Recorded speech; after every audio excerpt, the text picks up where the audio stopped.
Welcome back, everyone, to the Nullified Take here on YouTube, where we've got the TNT takes for you, except more like the TM take. That's right, Mucky is taking over as your host for tonight, and I've got a very special guest with me today. So, a lot of the listeners here obviously know me from Australian Survivor, where I have very wild and outrageous takes, and a lot of people wonder, where do these takes come from? Why is he so confident in all these dumb ideas and decisions? Well, this lovely man taught me how to act way back in 2017. He has been there to support me at every wrong decision I make, but make me feel good about it. He has seen all the mistakes I make. He's seen all the right things I make, which is pretty rare. But ladies and gentlemen, please welcome one of my best friends, Hamish. Hamish, how are you, bro? I'm doing good. And on the note that you were just saying about how I've kind of helped you bring out this chaotic side of you, I would just like to apologize for the monster I've created. But otherwise, yes, I'm doing very good. The Traitors has been cool, and so I'm very excited to chat about that today. Yeah, no, it's been a great show. Quite often, a lot of reality shows would come to New Zealand. I believe we've had our own Survivor. We adapted it to no, it's not $1 Million Island. Oh, it's something else. It's like the Treasure Celebrity Island. Yeah, Treasure Island. There we go, Treasure Island. But quite often, our reality shows don't do that well when it comes to like ratings and audience interactions, and often it's edited pretty bad. But I really like this. I thought it was actually absolutely wonderful. But before we continue, let's say hello to a few audience members we have at the moment. Mad Dog Andre, Paul Henry came back to our New Zealand TV screens with a big bang. For context, he is one of our national treasures. Yes, he is. Hamish, what's your thoughts on Paul Henry? My thoughts on Paul Henry, I didn't really know what to expect like before watching him, but now having seen him in the first two episodes, I'm like, yeah, there was no one else that could have done this. Like it probably would have ended up how you described a lot of other New Zealand reality TV. But now that they've chosen this guy, I think like he is going to be such a big part of this show being what it is, basically. Yeah, no, I think Paul Henry, he's a great host. He's someone who's quite controversial in New Zealand. Some people love him, other people just absolutely hate him. But I think he really perfectly suited the host for the show. I feel like so many moments in these first two episodes where he would have like a one-liner or a cheeky comment, and it would just crack me up. I was on the floor, bawling. It's the way he addresses people. Like when he's like, "Okay, my cocktails," I'm like, yeah. And it's like, that's right, chickadees were up. Yeah. And just before we continue, thank you very much, Andre, for the donation of $5. Every donation helps. It goes straight towards the channel. So thank you so much, brother, for helping support our channel. It really means a lot to all of us. But also the mad dog himself, Jonathan Gray. Welcome to the live. This was easily the best first two episodes compared to other three I've seen. Now, I'll be perfectly honest. I have seen the start of the Australian Traitors. I haven't fully finished it. I know what happens in the American one. I know who wins. The UK one, I've heard a lot of really good things about it, but I just haven't had time to really go check those out. How about you, Hamish? Is this your first screening of Traitors? Yeah. So before you'd mentioned Traitors to me relatively recently, that I didn't even realize it was a thing. And obviously it's like been pretty easy to grasp the concept because it's basically just Mafia, the card game, but like really, realistic, I suppose. Like they're living in the world of it, which is cool. Yeah, no, it's really cool. It's really cool. So quite similar to $1 Million Island, which Jonathan, you're there with us the entire time. We're going in this almost completely blind. We're not sure what the end game is like, but definitely as the show goes on, I'm sure, Hamish, you're pretty excited to see what twists and how it all sort of unfolds, eh? I am. And speaking of twists, should we mention the first twist of the game? Yes, we shall.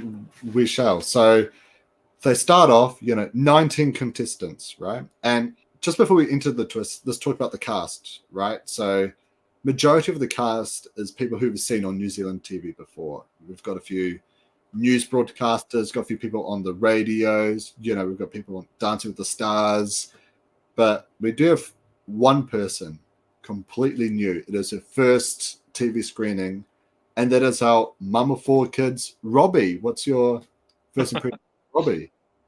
Robbie, she has very like outspoken vibes. Like she's the kind of person that I feel like you'd get along with at the barbecue, and that she's the kind of person that just wants to like speak her mind. And like, Yeah. if that, I feel like she's the kind of person you would either like a lot or be kind of like, that's not my cup of tea. She has very like polarizing vibes, not in a bad way. Yeah, no, absolutely. I loved Robbie first two episodes. I feel like she was the underdog really of the entire cast. She doesn't have a celebrity status. She doesn't really know everyone, and she copped a lot of heat. At the start as well. People were very suspicious of her. So I'm really glad that she made it all the way through. But also something that Jonathan mentions here as well. I think the smaller cast helps that out. It definitely does. Problem with $1 Million Island, with 100 people, we didn't really get to know everyone, right? So some people would quit, some people would get eliminated, and you're kind of like, who are these people? But, with these 19 contestants, I really feel like we got to know almost everyone. Like we definitely did see everyone, but I feel like we know almost everyone. Yeah, there are like one or two contestants that I kind of want to see more of, and I guess they just haven't got as much screen time because they're not as like lively or like in the action as some of the others. But in general, yeah, I think everyone's got a good few lines in there. Yeah, absolutely. But let's get back to the start. All 19 contestants are in these, brand new, flash ass cars going into the middle of the countryside. A comment I really loved, I think it was from Robbie, which was, if you ever wanted to break away and escape, you're going to be in the middle of nowhere. You can't quite escape the Traitors Lodge. Unfortunately, you either get killed or you make it to the end. But something I really loved, which only this happens in New Zealand shows, which is when they got out of the cars, you can see a lot of the contestants are holding like a cup of coffee that they probably Like bought at the cafe. Away, Yeah. Like when they come out of the car, like I think it was Mike, he had like a full on, like large, like it seemed like potentially a flat white type drink, and they're just casually walking around. They just stop and like break pay for a mint and change pie. Yeah. Nothing beats chicken flat white and your pies, your saucy rolls. Low bake. Kind of. But we get introduced to this twist where Paul Henry comes out and he wants everyone to line up. He wants people at one end on the left-hand side for the people who feel that they're going to succeed in the game. The people who think that they're going to do really well, make it quite far, to stand on the left-hand side. But if you think you're going to be, like if you aren't going to make it that far, you need to stand on the right-hand side. But the best part about it for me, though, Hamish, I'm not sure what your thoughts were, was this commentary throughout while they were trying to organize the line. Like they'll talk like, "Oh, I don't know if I'm confident. I don't know if I'm not," and he'd just be there like, "This is fascinating." Absolutely fascinating. File, guys. Yeah. That was so good too. What did I say about single file? He's so like low key roasted. It's it's great. It's great. But we did have Colin, who's going to be one of our major stars in the first week. He goes right to the front. He wants to be, like you can tell he wants to be the main star of the show. He's there to succeed and to win no matter the cost. What's your thoughts on Colin? I think that you can tell that he is like a big player. Like he's wanting to play it. Like you can see from his social game, which I suppose we'll get into as we kind of continue to talk about the episodes. But his social game is very on point, and I don't think it's just because it comes naturally. Like I think that he's definitely playing the game. I have some like critiques as well about like some of his perceptions and stuff, but I guess we'll get to that in due time. Yeah, and we get introduced to a very important relationship this week we get introduced to Brooke and Dan.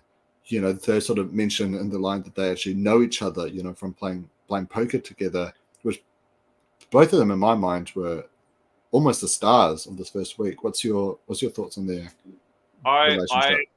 personally like Dan as a player a lot. Not just because uh, like some of the things he said in his kind of decisions, or like the way he describes like how he makes his decisions. Not Yeah, just like that I resonate with that, but I just think that like in general, like he seems like the kind of person that I would like in person. And so yeah, like I normally like I think that I'm team Dan at the moment. yeah. He's definitely sort of got this game wrapped around his fingers. You could almost grow a darling mustache, Yeah. with him like slowly twirling it, being kind of evil. Oh, right. Yeah. Yeah, I think that, like he's already got some heat, and I think there are clearly some very perceptive players that can see that he could be a little sly. But that's also his kind of demeanor. I think in general he's got that kind of sly demeanor. yeah, But I think that considering he's already got a tiny bit of heat on him, I think he's playing it very well. I think he is a very mm, strategic player for sure. yeah, definitely. But we can't talk about this opening twist without one of the greatest moves I've ever seen on reality TV. So The Paul, smartest so move in Paul, the game. yeah, the pro gamer move, as I like to call it, where Paul Henry says that, if you don't think you can handle the heat in my kitchen, then up on the hill, just behind them is a sort of plate almost, or kind of like a plaque that's got $10,000 worth of silver bars on it. And if a player wants to leave day one because they don't think they can handle the heat or take it, then they can quickly go and grab 10K. Initially, he starts with the line that feels like the least confident that they'll make it far, and none of them go. So they want to say they want to play. But then he turns to the line of the people who think they're going to succeed. The line where, people who want to play, they want to play hard. And we see a few different, reaction socks. We see a few different reaction looks. Mm. And then out of nowhere, Mad Dog Sam Fury, he's like, yo, I'm out. Dude, he's the most Yeah, strategic player in the game. he is. He is. He gets Nah, it all the way out. I Yeah. mean, hey, I get his reasoning, right? Like, you've got 19 people, and let's say you're one of the faithful. Like, unless you get seduced into being one of the traitors, which we'll get to soon enough, like, you could be the person to get killed every night. Like, each night, somebody is dying, right? Yeah. And if you don't die, you could still be incorrectly voted out. So, generally, like, two people are leaving the thing every day, or, like, every night, I suppose. Yeah. So when you're 1 in 19 and people are dropping like flies, like your odds aren't very Yeah. high of winning. Maybe Yeah. you've got confidence in yourself, but I guess the bro was just like, hey, like $10,000, bro, like down payment on a house. Yeah. Yeah. He's 27. He said he's still on the minimum wage, which that's something we could get into, with the minimum wage here in New Zealand. For those that don't know, it increases almost every 3 to 4 months, right? By an extra 50 cents or by $1. Oh, It actually does, yeah. And I've worked around in a few different jobs, and I always start on the minimum wage, which when I first started working back in 2019, it was only $18 an hour. Now I bro, think it's at 24. I remember getting paid $16 an hour at my Yeah, previous. it's nuts. But yeah, but Mad Dog Sam, he's jumped the curve of the minimum wage, and he pocketed an extra 10K, and then Yeah. he's out. He Oh, he tapped and gapped Traitors New Zealand, yeah, straight up. yeah. And I loved the comments from, I think it was the other Sam and Yeah. Mike, where they're like, that is The the smartest. smartest move in someone this can game. make in this game. And Mike even brought up he took like a tenth or a seventh of the prize money and left just by showing up on day one, which Yeah, bro was like full on, like smarter, not harder. Yeah, exactly. Before we continue, I see there's a lot of comments. Let's quickly go back to them. Um, what's this? He was running away from Dan. Skitty Cat as poker player out of state and duked it out with Dan. Yeah, absolutely. Why like run to grab the 10K when you sign up to play a reality show and it's like you're there for it, but then you leave on day one. It's Yeah, it seems a little strange. Like yeah. I feel like it's so hard to be like cast on a reality show because there'll be so many people trying to get in, and so it's kind of weird that like you would put in that effort and like try to get in, and then you're just like, nah, I'm out. Yeah. Yeah, and something else Andre says here, he's picked up on Dan, Hamish, where Dan has to tell the area below his eye twitches. Ooh, okay. I'm gonna watch Yeah, out for that next time we see it. Next yeah, time we me watch too. Me it. too, yeah. It is pretty interesting how when everyone lies, we all have some sort of giveaway or something that we do that Mm, shows we're lying. I think only very few people can actually master lying without giving any takes away in terms of personality changes, physical changes. yeah, it's like Yeah, hard to smile sometimes when you're lying. So, yeah. yeah. Um, Also, Andre here, very happy the production let the Kiwi banter human shine through. Yeah, I Mm, mean, that's what's so great about New Zealand shows is like the banter and the humor we have. I feel like often with our sort of like our contestants, our human stuff, it's very banter based. So I love that not only are the contestants bantering with each other, but so is Paul Henry. You know, yeah, there's yeah, there's a moment which this made me almost fall to the floor laughing, where it's during one of the missions and they have to find a silver coin, and someone's like checking behind a painting. And he's like, "Do you really think if I lost a silver coin, it'll be behind a painting?" And he's like, "Well, it's pretty weird. It was under a pool table." And he said, "Yes, that is unusual. I grant you." yeah. It's like that is unusual. I grant you, dude. Yeah. Painting that the dude was looking behind. It was the night one, no? Oh yeah, yeah, it was. Yeah, inside the lodge there is a painting of Paul Henry in like chain mail. He's holding a Like sword. like helmet. Yeah. Yeah, yeah. Let's see what Jonathan Gray has to say here. I take a guarantee seventh. Yeah, that's definitely true. I feel like it depends what type of show it is, though. Like, I feel like if it's a show where that, like for example, like $1 Million Island or potentially even Survivor, where it is going to get really hard. The starvation, the climate as well can be like very brutal on you. Then yeah, absolutely, this is a good move. But I feel like like for me personally speaking, with a show like this where you're in a house and almost every third shot is someone drinking like a cocktail or a wine. They're definitely they're very well plenished there. I thought, why not just stay and just play the game? I agree that like I also would play the game, but I respect it though. I'm like Yeah, because yeah, yeah. technically like he probably wasn't gonna win, and bro's like he's out $10,000 more than like Kimberly, which will Yeah, get yeah, pretty much. Yeah. Pretty much. We'll definitely talk about it in just a second. what a funny Let's character. let's see. Oh, Fat Dad Slim, Bernard Dog Kahuna. Thank you so much for coming. Mucky, after the episode, so watching, keep up to date so I can mock you from the chat. But tonight I'm going to be completely spoiled. So far, you are killing it. So this is Kahuna's secret identity. Nah, brother, I know when you're near me from 100-mile radius in every direction. All right, I just feel this energy. It's like, oh, I think Kahuna's nearby. So don't you worry, brother. I got you. I got you. Yeah, no, I have the same energy from you, Michael, and it Mucky, and it terrifies me. What can I I thought say? thing, and I'm like decline.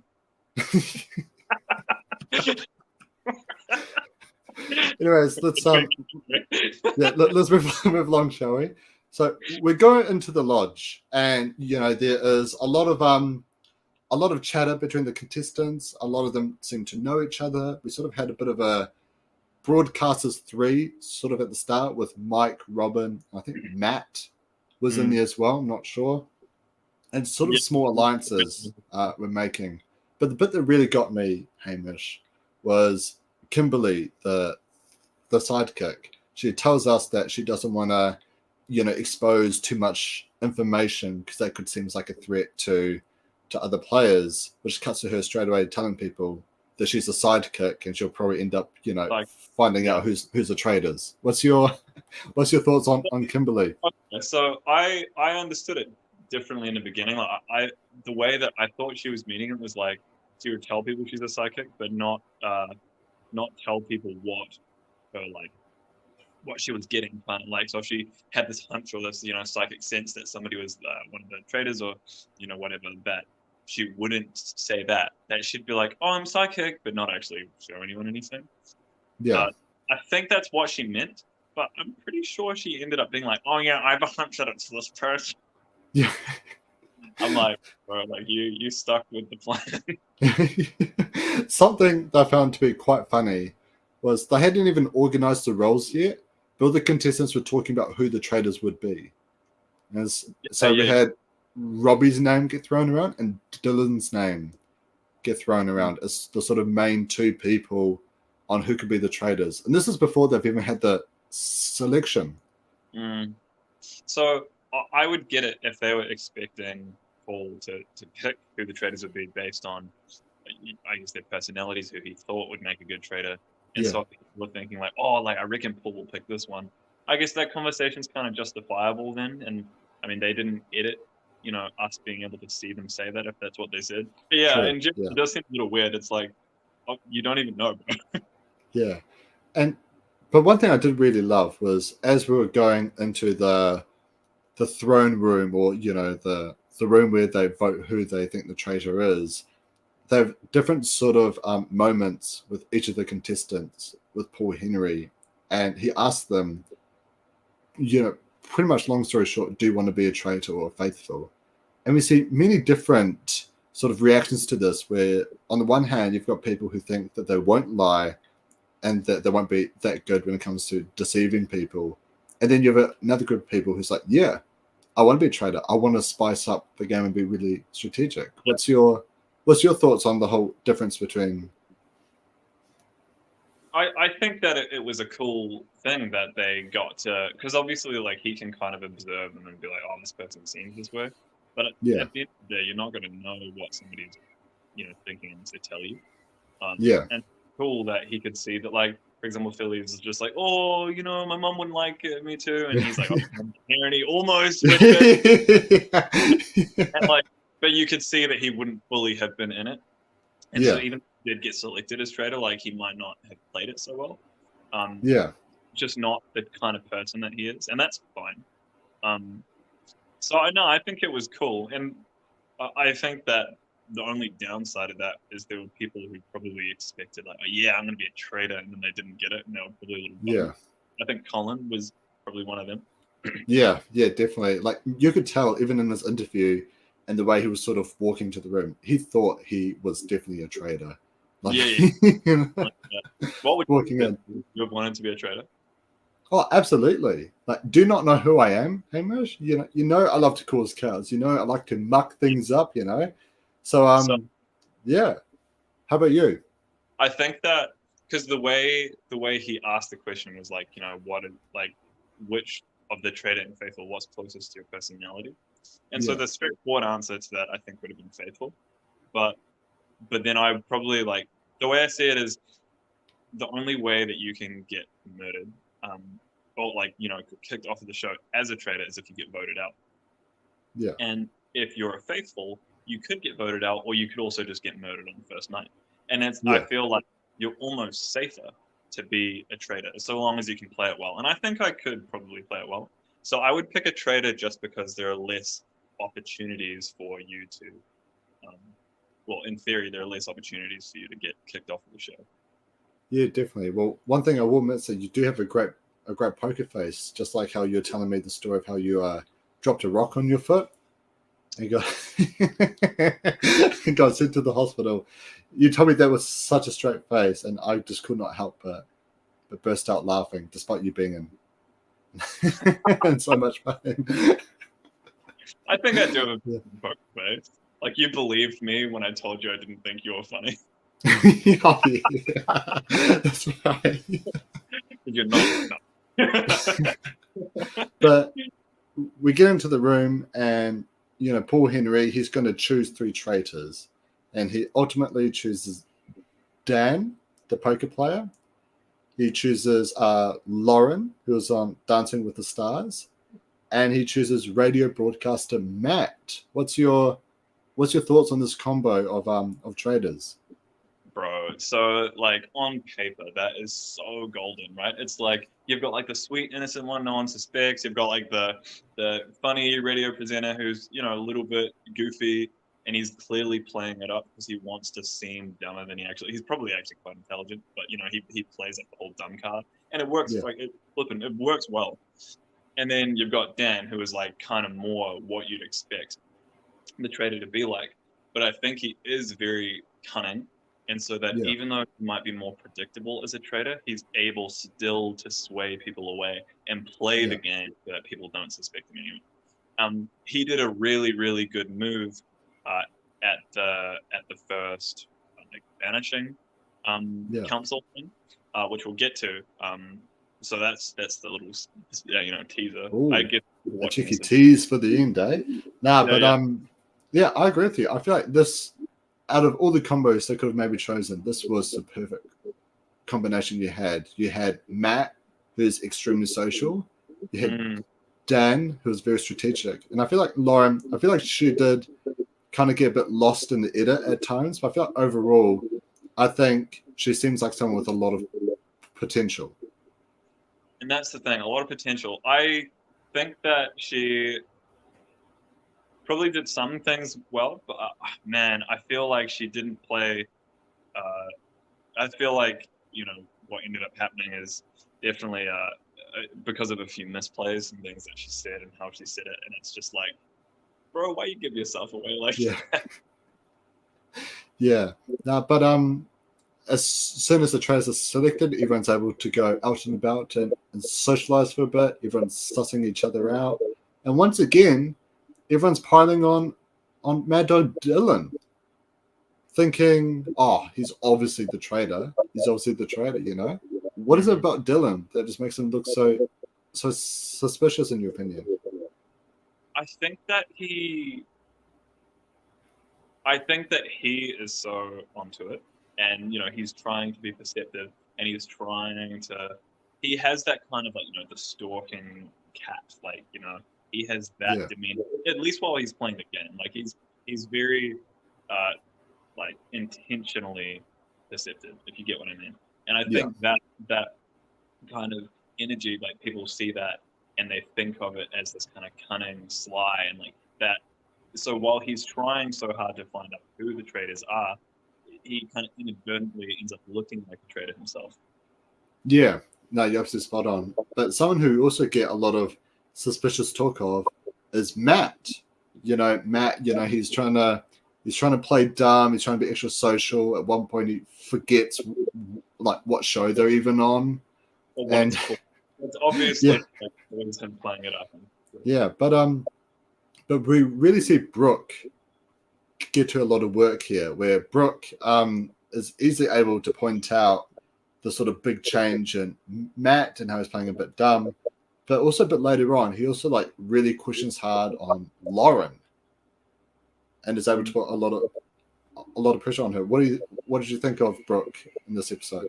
I think that Brooke is clearly very smart. I think that he's probably. I almost feel like he's. I don't think he's in a bad spot right now, but I feel like he seems like the kind of player that could play too hard. He Yeah, could be a player that scares the traders too much. But like I think he'll come up with this great plan of I'm pretty sure this is the trader. I'm going to try to help them. I feel like he's not going to do that very well, and he's not going to strategize that very well. But I think he's clearly like got the right idea. You know what I mean? yeah, Um, as far as him being onto Lauren goes, I mean, bro, I don't know what to say. Like she outed herself so many times. yeah, like when Colin asked her, I think he was joking, but he also figured she was a traitor. but he was just like, "So who are you gonna murder tonight?" And she's like, "Oh, me no, Yeah, yeah, do that. I wouldn't have the heart to do that." And I'm just like, "Bro, just tell him you're the traitor." yeah, yeah, pretty much, pretty much. She should have just been like, you. Yeah, no, that's Yeah. Nah, but eventually all the traders have been given a challenge where they have 45 minutes to sink the number 7 ball, like in a game of pool. And I believe they can only do it once, so they can only sink it once. So the max they can win up to is $3,000, $1,000 being per ball. And we see Lauren really just start straight out of the gate. She really throws herself out there. She tells us that she doesn't normally play a lot of games at the bar or at the pub. And there was so much foreshadowing here where people are talking about slip ups and giving so much stuff away. And each time they talk about that, they'll just cut to her like absolutely butchering a shot at pool. interesting. I didn't pick up on that. So, like, because I don't think at the time that she was giving anything away while she was playing pool. But I see what you're saying. Like, the edit was kind of to hint at the fact that she would give a lot. Interesting. Yeah. But we see, Lauren, she's trying to sink the 7 ball. I think Dan calls it like the worst double games in history of playing pool. And because no one's just sinking anything. The 7 ball. Yeah. And then, Matt, he just casually gets invited to come along. And he aces it. He sinks the 7 ball, which then shortly after, Lauren, she sinks her number 7 ball. But Dan, he comes in, he says, I've played quite a bit of pool in my time. He's a little bit cocky about it. He's the only one who does not sink the 7 ball.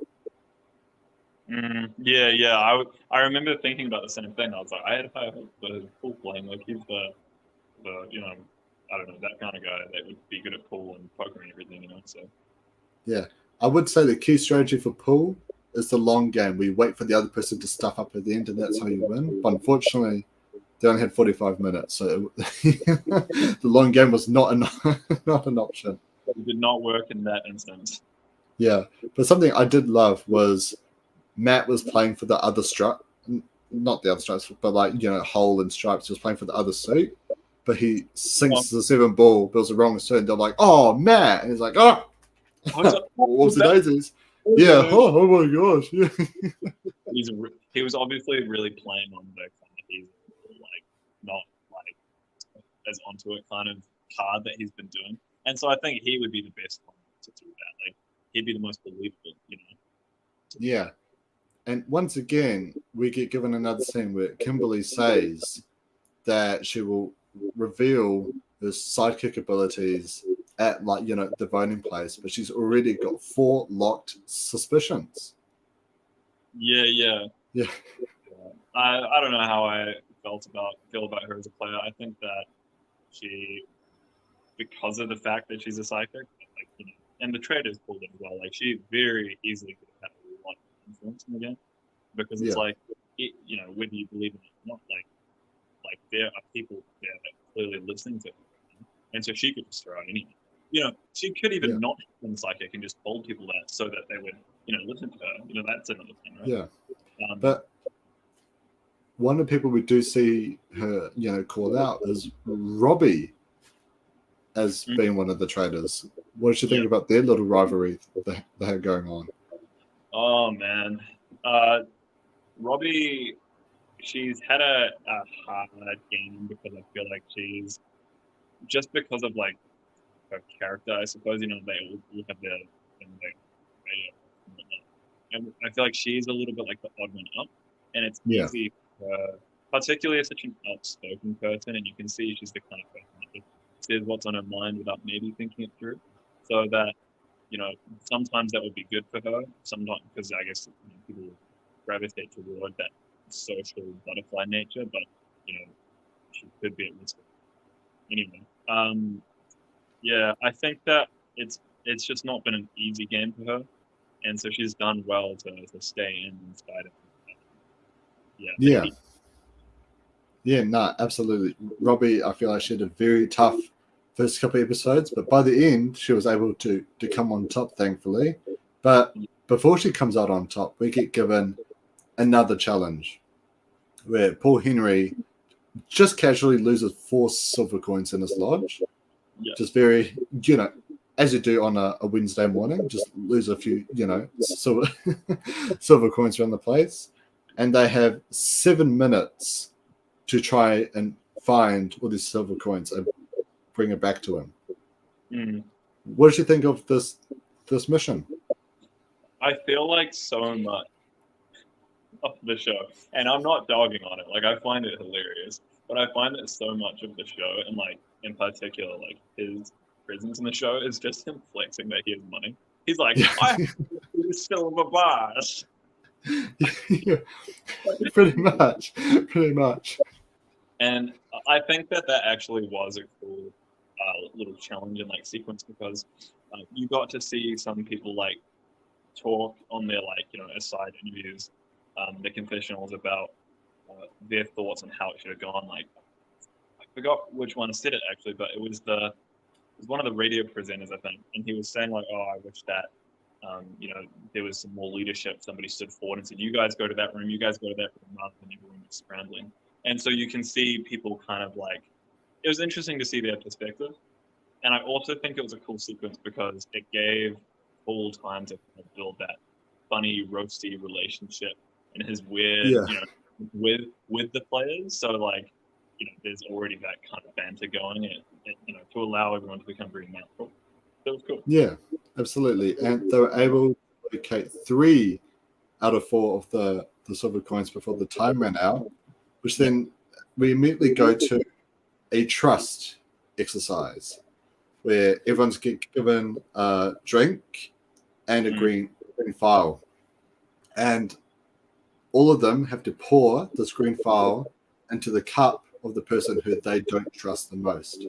And I feel like that this was a really interesting way to do things, because we start off immediately. I wrote it down where, let me just find it real quick. Hang on, somewhere right here.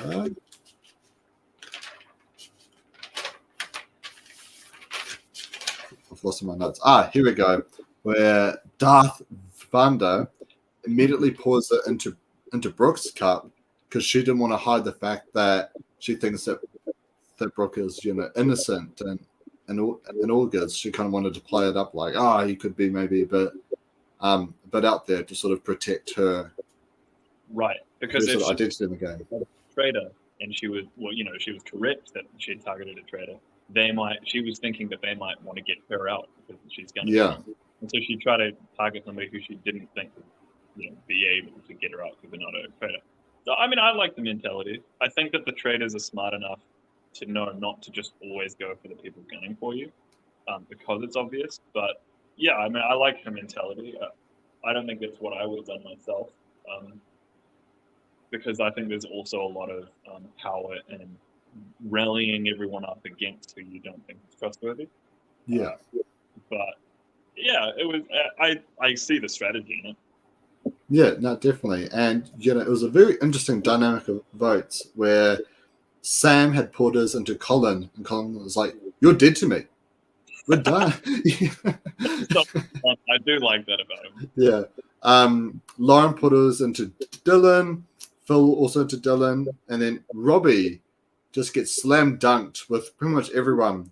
She gets, the green file from Dylan, Kimberly, Anna, Kings, Matt, and eventually, she saw how the tables were turning, so she just poured her own green file into her own cup.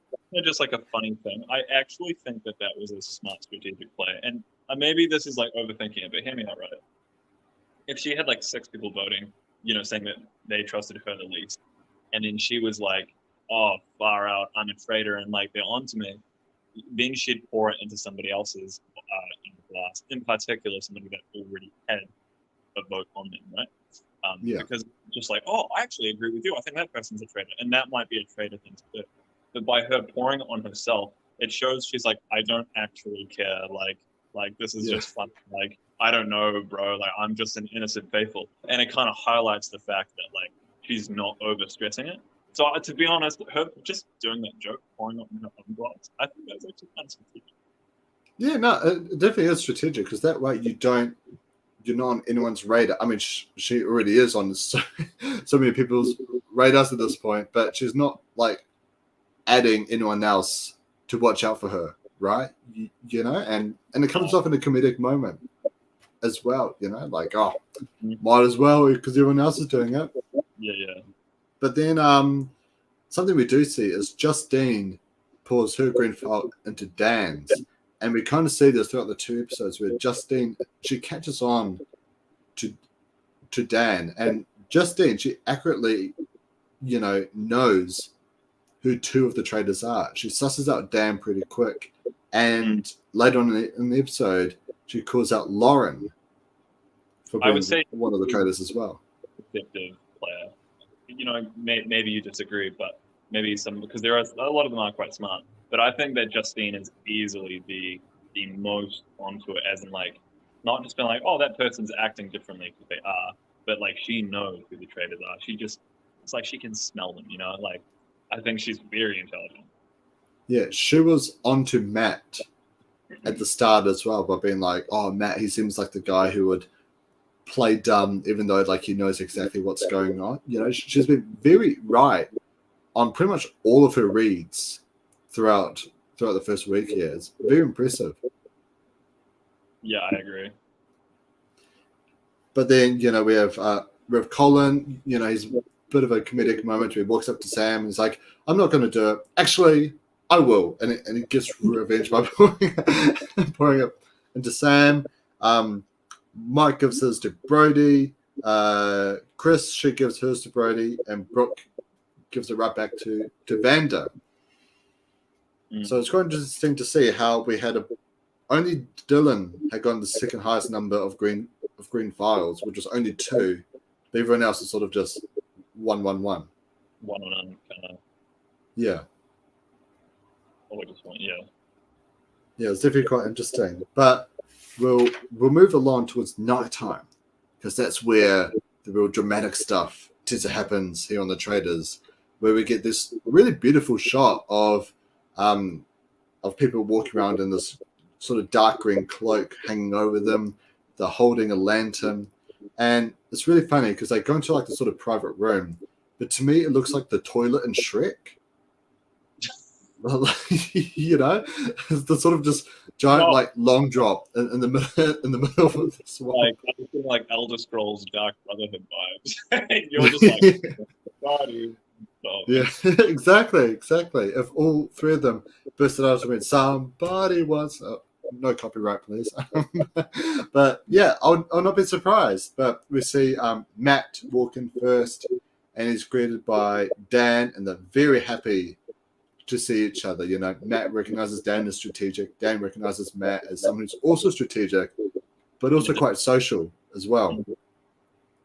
But just before we continue, massive shout out to Mad Dog Chris. Hey boys, love the coverage so far. Thank you so much, brother. Hopefully you're not regretting your decision on letting me take over the podcast and maybe the channel. That could be my evil plot line. You're conquering TNT. Exactly. TNT, more like TMT. You get what I mean? But nah, bro. What's that? Sorry, I actually didn't hear that. Sorry. I just think of it. God. Okay, I'm gonna have to go back and see what he said. But anyways, Lauren comes in and they're all very excited. Oh, hang on.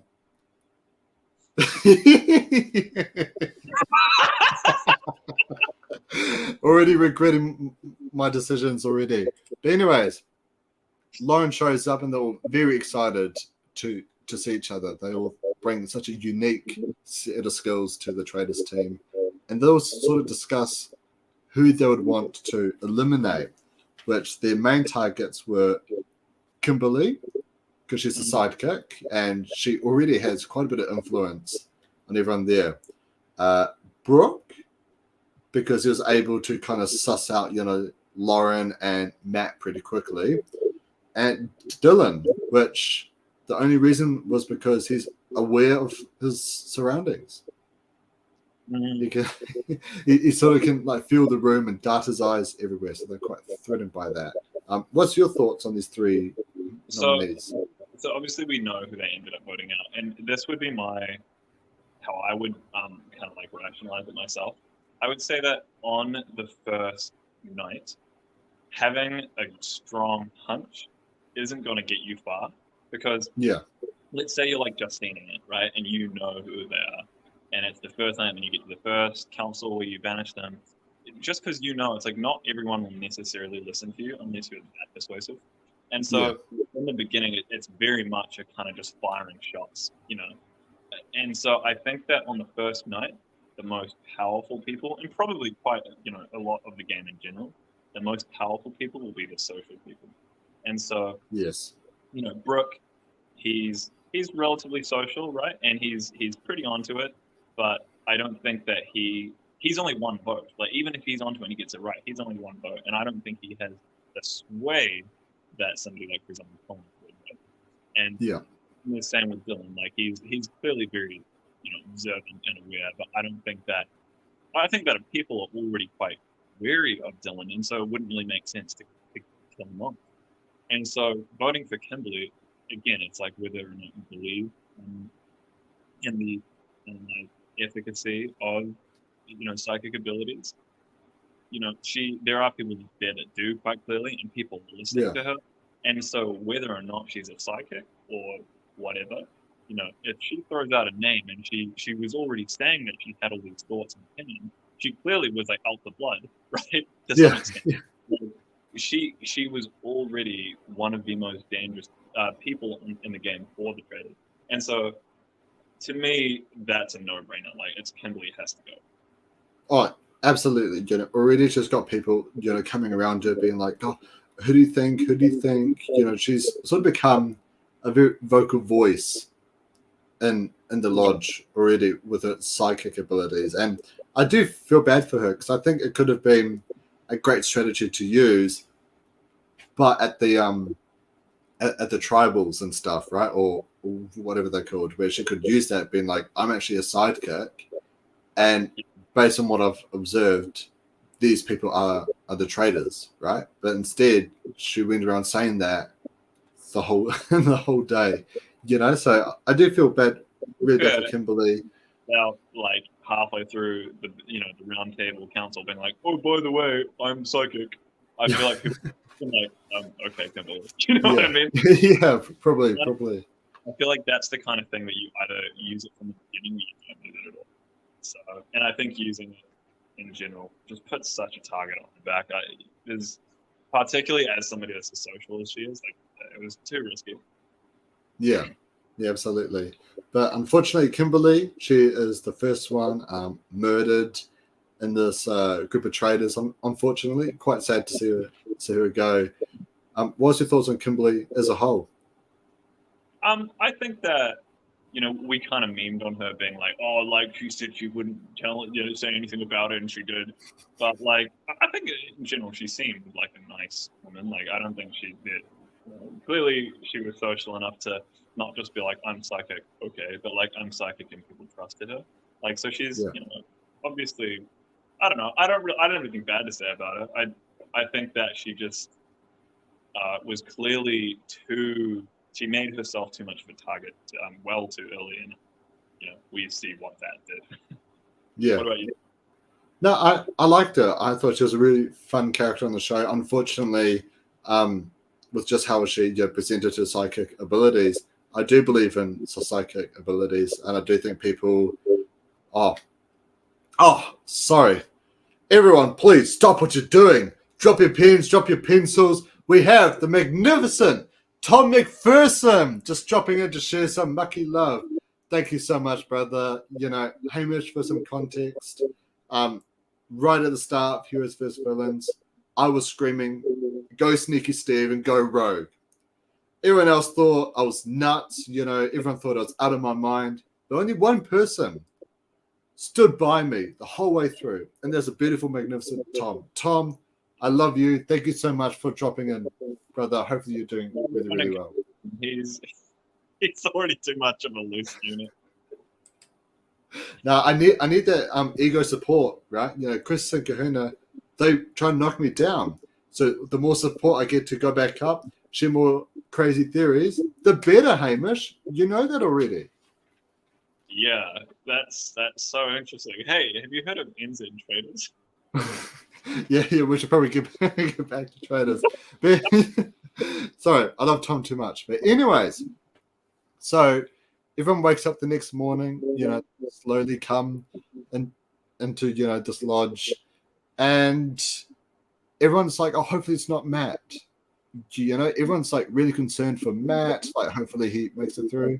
He comes in, people give him a big, you know, round of applause. They love Matt. What do you think of this big 180 spin on Matt? I think that he's like, you know, there was a bit of suspicion about him playing up the "oh, I'm so dumb and funny and silly" card. But I think that he's just played that same card so well that even though there was some suspicion about him playing it, it's worked anyway. I think Yeah, that he, like at this point that we're up to in through the episode, he has really solidified himself well. I think that he's played magnificently. yeah, absolutely. You're spot on. And unfortunately, Kimberly does not walk through that door, and everyone's shocked. You know, everyone thought that she was, you know, a big vocal person in the lodge. So quite a lot of people are shocked. But the moment that we're all waiting for, and I was so glad that it happened. Poor Henry comes out, and he's like, "Everyone, Kimberly has died." And he grabs the photos and he goes, "Anyways," and he just tosses it to the floor, and he just moves on. Yeah. Yeah. He's like they really should be remembered. Yeah. Yeah. Yeah, and he sets up the next mission. He says that, you know, everyone should come dressed for a funeral because it'll be most appropriate. And, you know, we fast forward to all the contestants are hopping in cars, slowly heading towards the church, and we get one moment, which was a bit of a slip up, but an accidental slip up because she's not even a traitor. But Robbie talks about how, you know, like Kimberly made herself a target, you know, Kimberly had to go. But then she says, we made the right decision to get rid of her. Yeah, and she obviously meant like, you know, we as the whole. She described it as the royal we, but Yeah, it sounded a little sus. it was very, very sus. I feel bad for Robbie because definitely throughout the whole second episode, she would say something, but everyone would like take it the wrong way. Like, I think even at one point in episode 1, she's like, "Oh, I'll be too drunk to murder anyone," and Dylan's like, Oh yeah, too yeah. drunk to murder someone, eh?" Like, Yeah, true.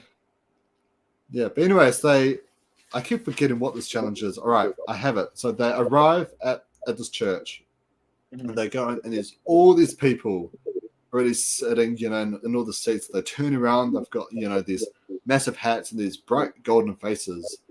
And Paul Henry stands up and he's like, "Welcome to the funeral of Kimberly." We've got like a coffin and we've got like a big photo of her and all these people just staring at the contestants. And he announces what the challenge is, which is he's going to take the contestants one by one into a confession stand or room. And he's going to read them like a heading for a verse in the Bible, which then the contestant must go back, read that verse from the Bible, and find an item of clothing that best matches that verse. What did you think of this challenge, Hamish? I thought that the premise was interesting, and I thought it was creative. The way it played out, even though they got the last one wrong, I think in general it's a pretty easy mission. It felt kind of like a filler to me. It felt like they were trying to just fill up time in the episode. Uh, I don't know. I don't think it ruined the episode.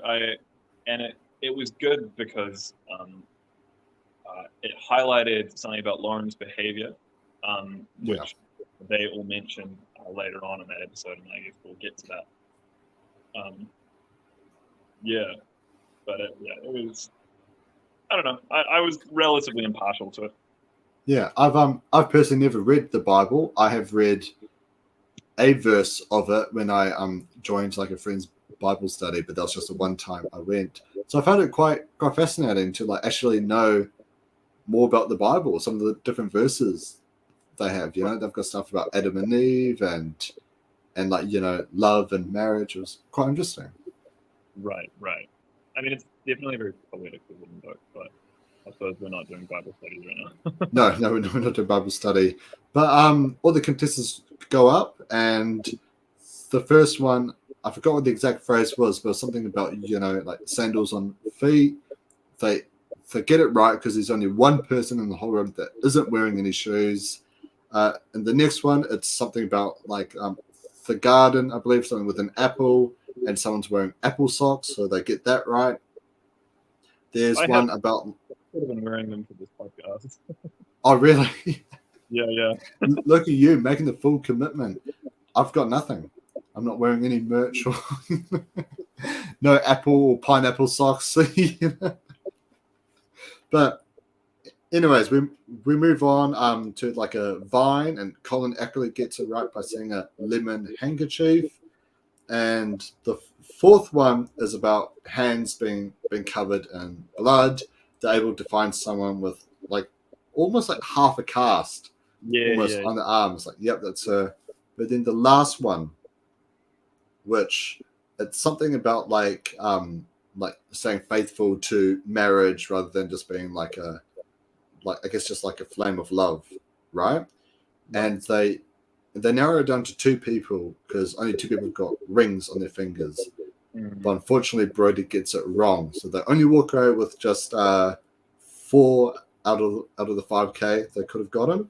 No, they walk away with 5K out of the 6 because there was a snake pit as well that they got. But kind of throughout the challenge, they noticed that Lauren is sort of hanging back. She's not really participating as much. What's your thoughts on Lauren just hanging back? Okay, so she had mentioned later on in the episode that she is in general like a quiet person that doesn't necessarily lead, and she's more let other people do it, not in a lazy way, but you know, more of a quiet. Um, I don't know Lauren in person, so it's hard for me to really judge if that's how she would have acted as a faithful. If she were a faithful.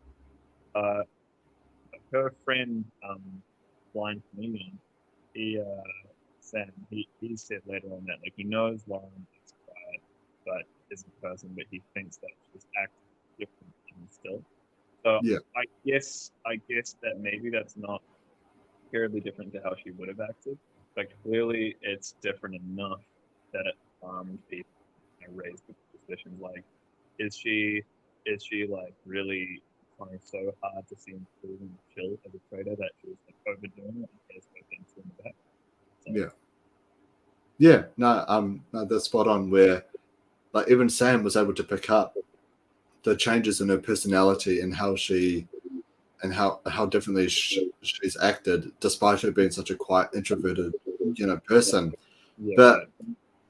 But we fast forward back to the lodge, and immediately we get Mike and Brody sort of tell Dan about how Robbie used the term "we" when talking about, you know, killing off Kimberly, which that definitely sparked Dan's interest. You can kind of tell, like you can almost see like the clocks in his head, you know, just spinning as he's, you know, I guess kind of preparing to kind of throw Robbie a bit Yeah, under under the the bus almost. yeah.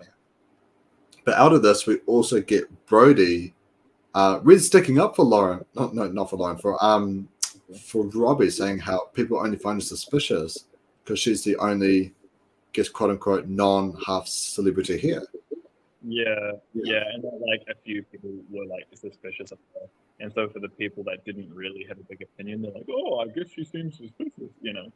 Yeah, yeah, and this kind of continued throughout the whole episode where we had both Brody and Justine really go to back for Robbie as they slowly turn the wheels against Lauren. which I found to be quite interesting. Justine with her perfect reads, once again, slowly but surely turning things around onto Lauren. What's your thoughts on Brody and Justine really going? I think Brody is this kind of player where she's social, and I think people like her. I think she's definitely like she's sort of like a hard person in this kind of like, I don't know how to put it. I mean, okay, for the people who have watched Survivor, and I guess that's a lot of people watching this.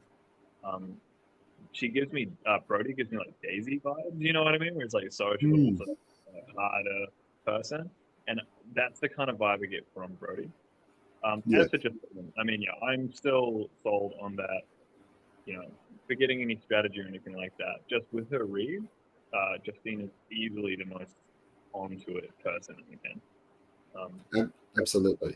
it doesn't surprise me that she was just like, yeah, Lauren, and Lauren, on her way back.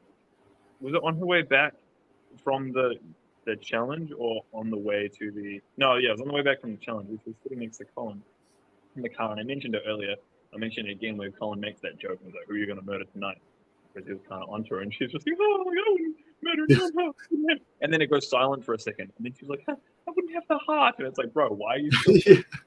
It's Yeah, I just don't think she was a good liar, and it really showed. So Brody and Justine being onto Lauren, I guess they just felt it, they just knew it.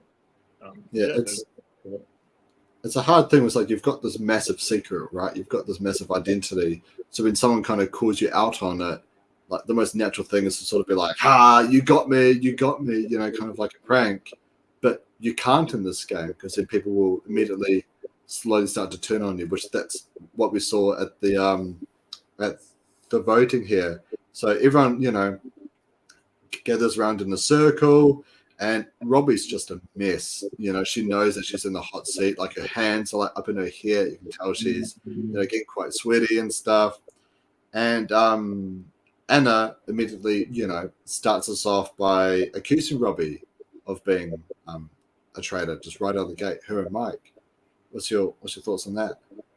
uh, I think that Anna is not like a dumb player or anything. Like I think her opening up about her alopecia to Sam, was, Yeah, I mean, she explained it in her either in her confessional or just to him that like she she doesn't want to seem like she's been hiding anything, and for the reason she opened up about that wasn't just to open up about it, but it was actually like strategic in a way.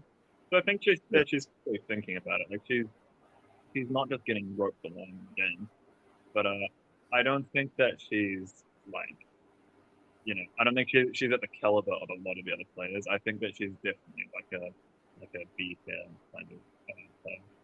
yeah, and definitely. I forgot to talk about it. Such a beautiful moment between Anna and Sam. Sam talking about how he's blind, and Anna talking about her Alzheimer's. Is that how Oh, he's saying Alzheimer's. that? Oh, sorry. So I got completely the wrong thing. But yeah, what a beautiful moment for just the two of them to really bond on something like that. It's quite rare to see those moments on TVs these days. And yeah, it was quite beautiful to see. Yeah. Anyways, we'll move back to the voting. Brody sticks up for Robbie, and Colin asks Robbie, "Who do you think is the traitor?" And she immediately calls out Lauren for being a traitor. And quite soon after, we see her be like, "What? No, I'll never hurt a fly. Like it's not my problem. I'm just such a nice person." Which we immediately get Sam sort of piping up about how, like, I know you're like, like introverted and naturally like quite quiet, but you've been hanging back maybe a bit too much outside of the main circles. Another thing is like when you're lying and then like you're saying one thing, like oftentimes you might actually shake your head. Um, if you're saying you don't do, if you're saying that you do something but you don't, that you shake your head vice versa, like you would nod and saying like, yeah, no, I would never do this. And like oftentimes people, because if they're not thinking about their small movements like that, so often like because it's so subconscious to nod or shake your head depending on what you actually mean. And so quite often when people are lying, they would do things like that. And I don't know if anyone picked up on it, but I noticed with some of the first few people calling out Lauren before she really, was like, oh, I'm screwed. Like you could see that they would be explaining why they think she was a traitor, and then she'd just be sitting there nodding. And I'm Yeah, just like, I get that you're kind of sitting there looking like with what they're saying, but the nod is a very sus way to acknowledge that, So yeah, I think that she'd already outed herself a lot, and the way that she acted, the way that she reacted, in that council, I think she didn't do that last little grasp, gasp of air that she needed to do, and she just didn't help herself. yeah, no, absolutely. You're pretty much spot on with that. And right after, even Justine speaks up and sort of twists things onto Lauren with how she's been behaving and acting. And we go right to the vote, and we see quite like a few random votes. We have Vanda voting for Chris because she thinks Chris is acting like a little bit suspicious because she was close to Kimberly. We see Lauren vote for Dylan. We see Colin. Something we forgot to mention. Colin just throughout this whole episode just set his eyes on Vanda, on Darth Vanda, and he's like, "Do you know who I think could be Vanda?" And he just goes around telling people he thinks it's Vanda. And this is actually something I wanted to comment on earlier, but I wanted to wait until we get to this part of the conversation. The kind of the whole discussion. That I think that Colin is a very good social player, but you watch the way he describes like the way he's like perceiving things. I think he's trying to be very observant. I don't think his reads are very good. Like Yeah, he's noticing small behavioral changes, like he is picking up on them, but I think he's overthinking minor things, and so the behavioral changes aren't anything, related to the traits. And so he's sold on Darth Vader, and I think that he's very good socially at the moment, but I think that his reads aren't uncomfortable. yeah, and it also really depends, like what he does with the sort of one-way rivalry he's got with Vanda. We saw in the most recent season of Australian Survivor, Simon was so gun-ho on getting George out to the point where people started turning on Simon. Yeah. Simply because of how much he wanted George out. In the first few episodes of the same season. Yeah. So. No, and so, maybe there's a problem that Colin's going to have, later on. Right. But it's going to be like, bro, like, what's your beef with Vanda? Yeah. Yeah. Colin's going to burn up Vanda's hat. No, but we'll move on to some more of the votes. Matt votes for Colin. And he sort of does this bit of joke, like, ha ha, Colin. It's a bit of a cheeky throwaway, which I thought that was very, very smart. It was actually, you're right, it was smart, because earlier on, before everyone piled on Lauren, when Lauren was first brought up in that, like, just in the discussion part, like, Matt kind of tried to say why he thought it wouldn't be her. Like, he tried to have her back, but when he realized, like, she was definitely stuffed, he was like, okay, I'm just going to vote for, somebody not be affiliated with Lauren, so basically not vote for Robert, right? So by going Colin, it's like he's basically throwing away, but he's saying like, I don't care, I'm not actually voting for you. Yeah. And like we'll just find him like funny. It's that kind of like Luke, how do you spell Henry? Yeah. Yeah. You're obviously spot on. I do think it was more of like just a throwaway vote, just the lowest threat level. I think he's playing the cards of I'm just the goofy, wacky guy who's here just for the fun, like really well. Like he's not strategizing when he, in actuality is strategizing very well. Yeah. But then unfortunately, everyone else just piles their votes onto Lauren, including Dan, a fellow traitor, also saw how the tides were turning and also voted for Lauren. What's your thoughts on Dan turning on his fellow traitor? I think that was the second smartest move in the game.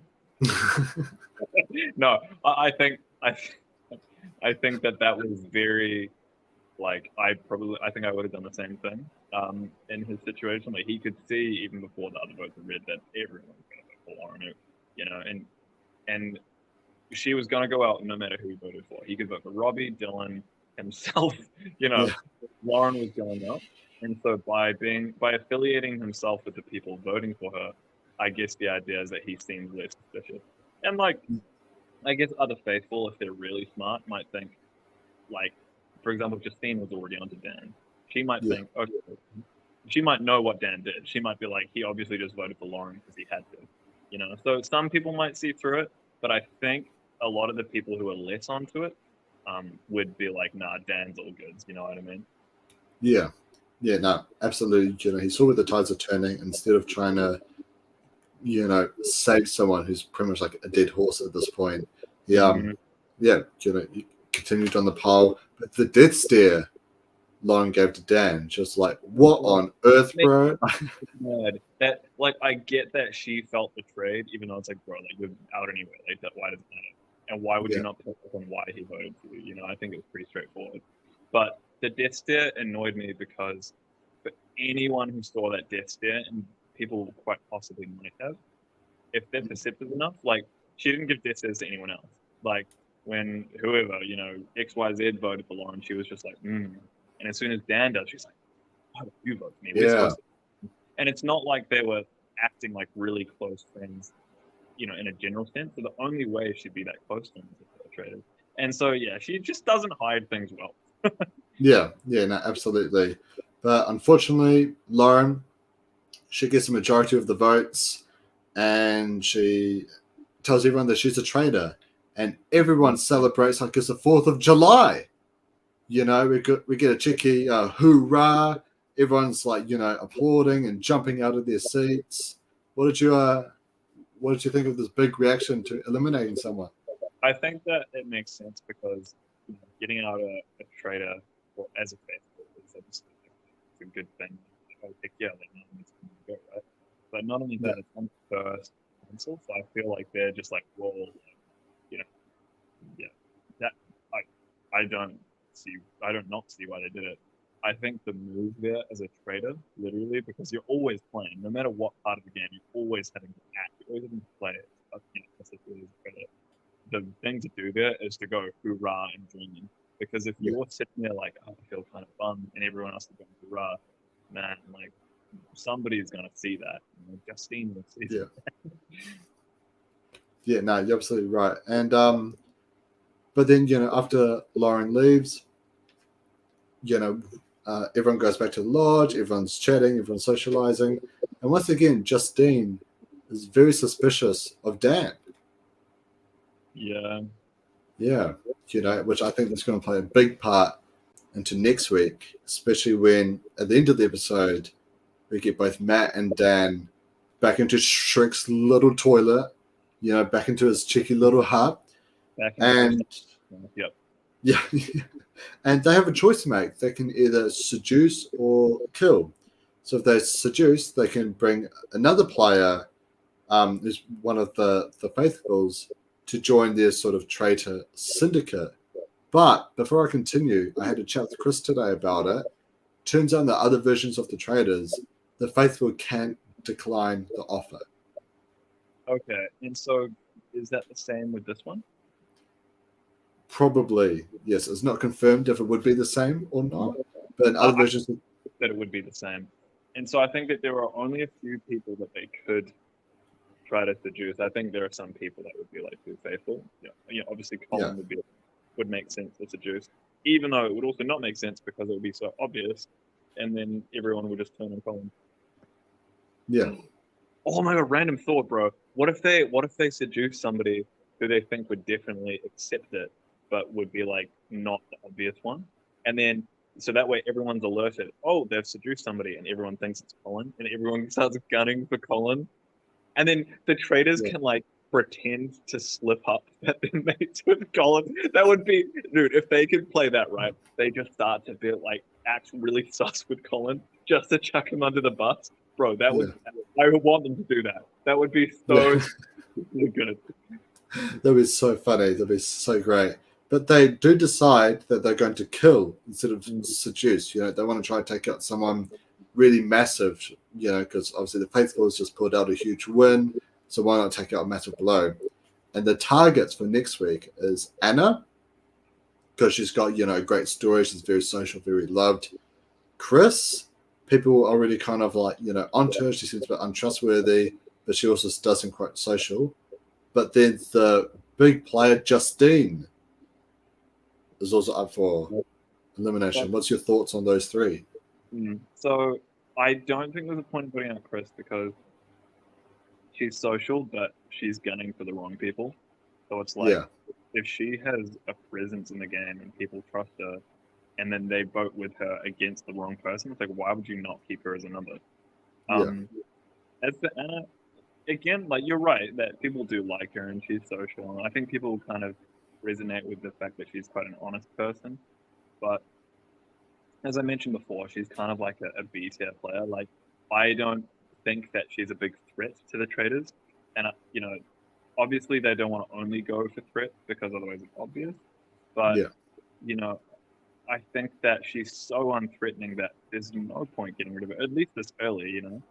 And so I think that Justine is like, you know, when she described at that council, like her reasoning for voting Lauren, it made a lot of sense. And because Lauren was a correct guess, I think a lot of people might start to trust Justine's instinct. Mm, And so I yes, think that Justine, as well as being already like as I've described it, you know, the most deceptive player, I think that she's going to start to go up in, you know, the kind of social status and the people's respect and stuff, and people are listen to her. And so voting out Justine just seems like a no-brainer for me. yeah, absolutely. I think Dan is onto Justine. I think he knows that she's onto him. And I think Mm, Matt is in agreement with it. I think Matt, he's keen to sort of, you know, go with the flow, you know, try to take out a big player, which Justine absolutely is. You know, she almost turned the entire room against Lauren, you know? So I think Justine's definitely the right pick. But that's the full two episodes, man. Before we continue, what's your thoughts on Lauren I before we think go? okay. So outside of the context of the traders, I think that she seems like the kind of person that I would get along with in a general sense. Like I think that she seems nice. Like you know, she's fine. Like I said before, on paper, like she and the other two were the perfect trio as traders. She just didn't play it well. I think that like she would have been very good if she were better at hiding her nerves. I just think Yeah. that she wasn't good at acting under pressure. And if she like mentally prepared, like, okay, somebody might call me out at some point. What am I gonna do if somebody calls me out? And I don't think that she had that thought. Um, Not that I would know, I can't read her mind, but you know, I don't think that she had that thought. And if she had like prepared more for when she would be called out and how she would react, um, Mm. like I think the traders should be doing. I think that maybe she might have been able to play it off enough to shift some of the heat off of her, but you know, Yeah. I just think that she wasn't quite up to the heat of Paul's kitchen. Yeah, no, I think on the offset she just gives massive traitor vibes. I think she's someone who definitely could have had a lot of potential. I think once she sort of gets her feet in the ground, she could have ran miles with it, but unfortunately She just not with this, unfortunately. She's such a nice one. Like I get that she's like the quieter, introverted one, but because like her whole thing as a trader is to be the nice player, she had to be a social player. Like Yeah, if she just decided to sit in the back and be the quiet introvert, like I get that's how she is, but like she's not gonna go far. Like she has to yeah, milk the fact that she's this kind sweetheart kind of player, you know? Like yeah, and she didn't, so yeah. yeah, she gets But that brings us to a wrap of the first week of the New Zealand Traders. Hamish, what's your overall thoughts? First week done and dusted. I'm really liking it. I agree with what we both kind of touched on at the beginning that New Zealand, uh, like you know, shows of like this kind of reality show, this kind of game show, yeah, produced in New Zealand and everything.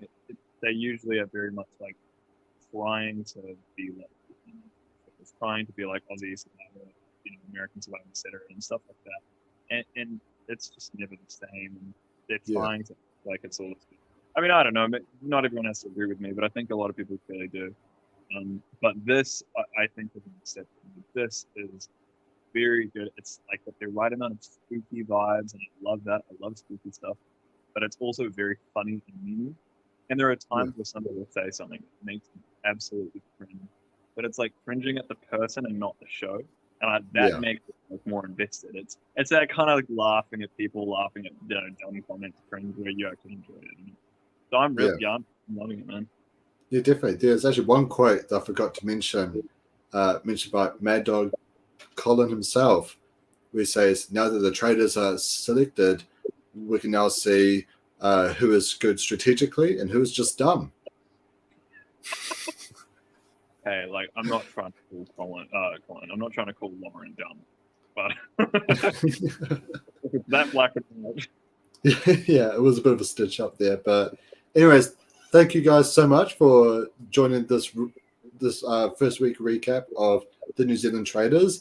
If you enjoyed it, please leave a like and subscribe to the channel. We are so close to finally reaching the 2K subscribers. I know Chris has got something special up his sleeve for when we finally reach 2K. So hit the subscriber button, hit the like button if you could to massively help out the channel. Any last words, Hamish? Any last words? Just basically what you said. I think that this show is going to be it already feels quite one of a kind, as we kind of said with the New Zealand show. So I think that if you really want to stay up to date, stay up to date with this channel. It quite clearly is very onto it, important coverage stuff. Yeah, I'm looking forward to more of it, and looking forward to chatting with you guys as well. Yeah, and thanks so much to everyone who came to the live. Andre, Jonathan, we had the love of my life, Tom, Mad Dog, Kahuna, and Chris. Thank you all so much for coming on and supporting us. And we will see you next Wednesday after both episodes have dropped. We will see you guys Wednesday night. But until then, have a good one, guys. Catch you later.